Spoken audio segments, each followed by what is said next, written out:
नाहमदुहु व नुसल्ली अला रसूलिल्लाहिल करीम अम्मा बाद फ़ौज़ु बिल्लाहि मिनश्शैतानिर्रजीम बिस्मिल्लाहिर्रहमानिर्रहीम। आप सब लोगों का तहे दिल से शुक्रिया है कि बड़े शॉर्ट नोटिस पे आप सब लोग यहाँ आए। आप सब भी जानते होंगे जितनी हमारी म्यूनसिपल कॉरपोरेशन है, म्यूनसिपल कमिटीज़ है, उनकी मुद्दत कुछ म्यूनसिपल कमिटीज़ की मुद्दत ख़त्म हो गई है और कुछ का टेन्योर ख़त्म होने आ रहा है। एज़ पर रूल्स जो स्पेसिफाई किए हैं इलेक्शन कमीशन ऑफ इंडिया ने and as per municipal corporation act 2000 उसके क्लास 5 के हिसाब से, 13 के हिसाब से, 14 के हिसाब से 6 महीने पहले नोटिफिकेशन आ जानी चाहिए थी इन म्यूनसिपल कॉरपोरेशन की कमिटीज़ के इलेक्शंस के लिए। अब कुछ आदाद शुमार है, उससे आपको एक ग्रेविटी जो अभी ग्राउंड पे सिचुएशन है उसकी आपको कुछ खबर पता चलेगी कि लगभग 10 डिस्ट्रिक्ट जो कश्मीरी डिवीज़न के हैं उसमें श्रीनगर म्यूनसिपल कॉरपोरेशन जो है उसकी मुद्दत कल के ही दिन ख़त्म हो गई।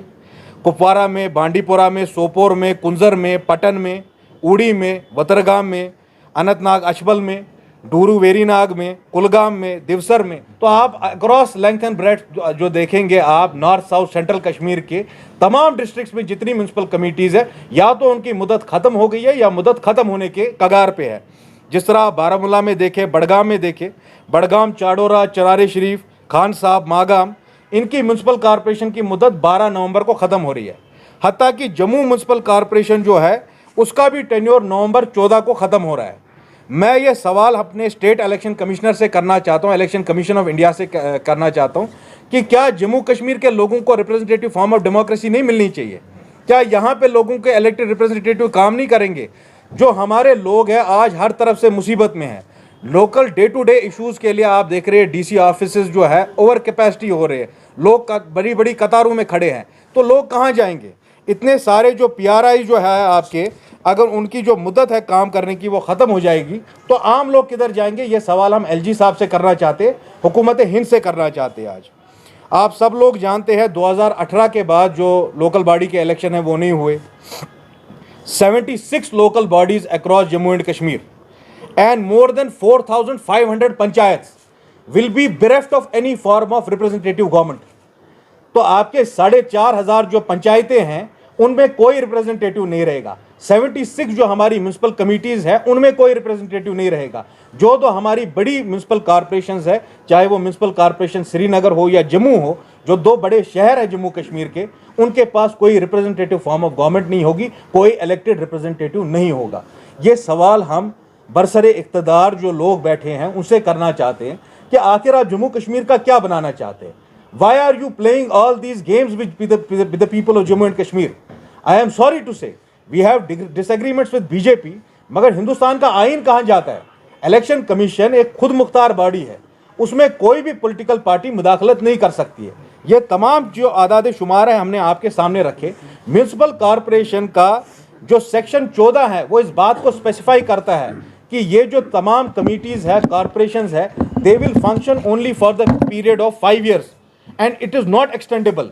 उस 5 साल के आगे आप उस मुद्दत को नहीं खींच सकते। You have to go back to the people and it will be the people's mandate. लोगों के ऊपर कौन से रिप्रेजेंटेटिव जो है वो गवर्नेंस में होंगे, इसका फैसला जम्मू कश्मीर की आवाम करेगी। कोई दिल्ली में बैठी हुकूमत इसका फैसला नहीं कर सकती है। हम अपना एतराज़ आपके ज़रिए, इस कौम के ज़रिए हम ये अपना एतराज़ दर्ज करते हैं कि जिस तरीके से फंक्शन कर रहा है हमारा स्टेट इलेक्शन कमीशन और इलेक्शन कमीशन ऑफ इंडिया, हम इससे डिससेटिस्फाइड है। And on behalf of the party we will write to the chief election commission कि भाई क्या हो रहा है जम्मू कश्मीर में, नॉर्म्स के हिसाब से, कानून के हिसाब से, हिंदुस्तान के आइन के हिसाब से 6 महीने पहले आपको ये एडवर्टीजमेंट करना था कि लोकल बॉडीज़ के इलेक्शन कब होंगे। अब आप देखिए आने वाले दिनों में कितनी सारी कॉरपोरेशन है जिनकी मुद्दत भी ख़त्म हो जाएगी। दिसंबर 26 तक तमाम municipal committees, municipal corporation Jammu Kashmir में across 20 districts of Jammu and Kashmir they will cease to exist. आपके पास कोई श्रीनगर में मेयर नहीं होगा। अब खुदारा मुझे बताइए, इस शहर का जो ये हाल है, जगह जगह आपने सड़कें खोद के रखी है, पीने का पानी मुहैया नहीं है, लोग बेसिक फैसिलिटीज़ के लिए सफ़र कर रहे, वो कहाँ जाएंगे? ये सवाल हम दिल्ली में बैठे नरेंद्र मोदी की हुकूमत से करना चाहते, इलेक्शन कमीशन ऑफ इंडिया से करना चाहते और हमारे जम्मू कश्मीर का जो आज भी स्टेट इलेक्शन कमिश्नर है उससे पूछना चाहते कि आप पंचायत और लोकल बॉडी के इलेक्शन क्यों नहीं कर रहे? जब अगले साल पार्लियामेंट का इलेक्शन होगा वो तो आप डिफर नहीं कर पाएंगे। How long are you going to disenfranchise the people of Jammu and Kashmir? How long are you going to disempower the people of Jammu and Kashmir? आप कितना कमजोर करना चाहते हैं कश्मीरी को?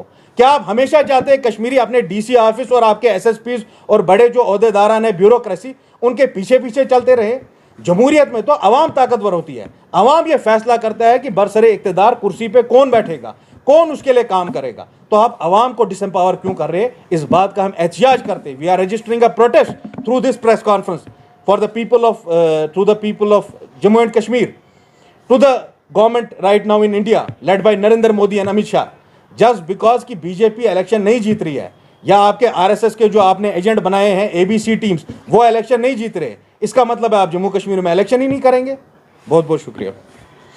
If anybody has any question you can ask. मैं आपको कह रहा हूँ ये गवर्नमेंट जो है ना ये हिंदुस्तान के आइन की इज्जत करती है, ना ये एस्टैब्लिश प्रिंसिपल्स और नॉर्म की इज्जत करती है। एज पर सेक्शन 13, 14 और क्लॉज 5 जो है आपका म्यूनसिपल कॉर्पोरेशन एक्ट का, वो क्लियरली सिग्निफाइज करता है कि कोई भी जो ड्यूरेशन है किसी इलेक्टेड कमेटी की, वो म्यूनसिपल कमेटी हो या श्रीनगर या जम्मू म्यूनसिपल कॉर्पोरेशन हो, उनकी मुद्दत सिर्फ 5 साल की है। उसके बाद आवाम ये फैसला करेगी। Now government like the way they have unconstitutionally अब्रोगेटेड article 370, ये इनकी आदत हो गई है, चाहे ट्रिपल तलाक हो, घर वापसी हो, जो इन्होंने लॉज पार्लियामेंट में लाए on the basis of brute numbers, क्योंकि ये अभी बरसरे इख्तिदार है, ये हिंदुस्तान के आइन को डिमॉलिश करना चाहते हैं। कोई ऐसे कवानीन नहीं है जिसकी वजह से ये एक्सटेंड कर सके इनकी मुद्दत। आप मिसाल के तौर श्रीनगर की एग्जाम्पल ले लीजिए, जो श्रीनगर का अपनी पार्टी का मेयर है, he is BJP backed mayor, do you know this? उसको बीजेपी ने सपोर्ट किया 5 साल तक, तब जाके वो मेयर रहा।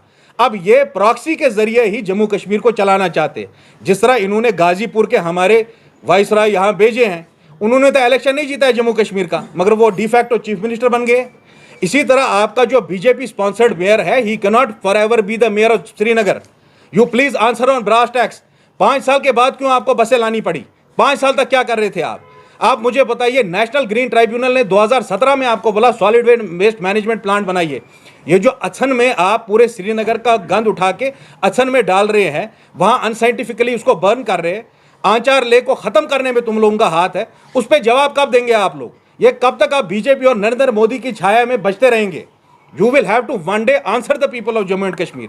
As per the Municipal Corporation Act 2000, they were supposed to announce the elections before completion of the term of the municipal committees and municipal corporations. In flagrant disregard of the rules को पूरी तरीके से flout करके, जो establish norms and principles है उनको flout करके ये इलेक्शंस का ऐलान नहीं कर रहे। देखिए, मैंने आपको वही कहा, आप देख रहे हैं आज हिंदुस्तान में क्या हो रहा है। रमेश बिधूरी बीजेपी के एमपी हैं, उन्होंने एक मुसलमान एमपी के साथ गाली गलौज किया, पूरी मुसलमान कम्युनिटी को डिसरिस्पेक्ट किया, हत्ता कि उसके खिलाफ बीजेपी एक्शन लेती, उसको उन्होंने राजस्थान में पूरे इलेक्शन की जिम्मेदारी दे दी, उसको इलेक्शन स्पेयरहेड करने के लिए भेज दिया। ये हालत है अभी हिंदुस्तान की नरेंद्र मोदी और अमित शाह की हुकूमत में।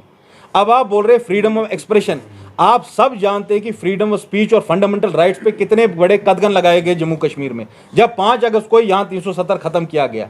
अब जो मुलाजमीन है, मैं ये बात साफ करना चाहूँगा, मैं नहीं चाहता हूँ कि मुलाजमीन की जो यूनियंस है पिछले 30 साल में उन्होंने कुछ गलत काम भी किए, मगर किसी के गलत काम की वजह से आज उनकी जायज़ जो आप डिमांड्स है उनको नज़रअंदाज नहीं कर सकते आप मुझे खुदा ये बताइए, मिनिमम वेजेस एक्ट क्यों नहीं इम्प्लीमेंट हो रहा है यहाँ? मैं नरेंद्र मोदी अमित शाह से पूछना चाहता हूँ, मिनिमम वेजेस एक्ट के हिसाब से 635 रुपये आपको देने हैं, आप डेली वेजर को दे रहे हैं, वो आप कैजुअल लेबर को दे रहे हैं, आप आशा वर्कर को दे रहे हैं, आंगनवाड़ी को दे रहे हैं, एनवाईसीज का क्या हाल है, रहबर खेल का क्या हाल है? 3-4 हज़ार रुपये उजरत पे आपने उनको काम पे रखा हुआ है, क्या उसमें मिनिमम वेजेस एक्ट इंप्लीमेंट हुई है या नहीं हुई है?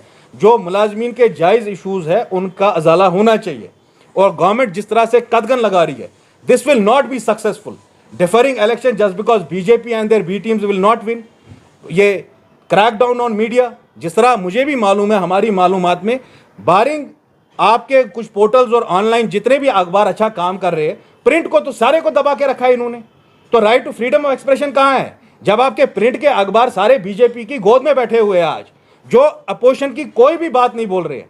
और मैं नरेंद्र मोदी अमित शाह को यह बताना चाहता हूं, जब इंदिरा गांधी ने इमरजेंसी नाफिज की तो आप ही के लीडर पंडित अटल बिहारी वाजपेयी ने दिल्ली के रामलीला मैदान से कांग्रेस का गेम ओवर कर दिया।